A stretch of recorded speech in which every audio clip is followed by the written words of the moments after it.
So if you've muted notes from some person by accident or on purpose, but you now changed your mind and need to unmute them, then this video is for you. The first thing that we need to do in order to unmute someone's notes is to simply go over to the Instagram profile of the person whose notes you've muted.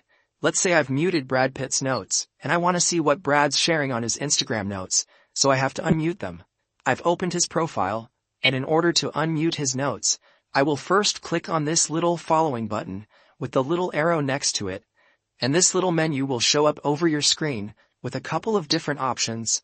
We have to select this mute option right here, and that will open another section in Instagram where we have a couple of different options for muting someone's posts, stories, or notes. The first two options don't interest us because we want to unmute the notes for this person.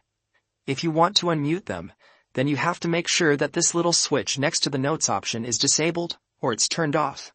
It's currently enabled for me, which means that the notes for this person are muted, and I can't see when the person shares something on their notes.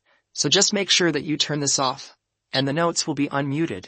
You also have this notes on posts and reels, which is a new feature, but if you've muted them also, you can unmute them by disabling the switch. And that's essentially it. When you now go over to your Instagram DMs and scroll through the notes, you should be able to see what the person is sharing, because we had unmuted them. But if you still don't see the notes from this person, it just means that they haven't shared anything today on their Instagram notes, so when they do share something, you will be able to see it. If you need more Instagram or similar social media videos like this one, then please check out the playlist from the description of this video, and subscribe to our channel, because it would really help us out. Thank you for watching, and I'll see you in the next video.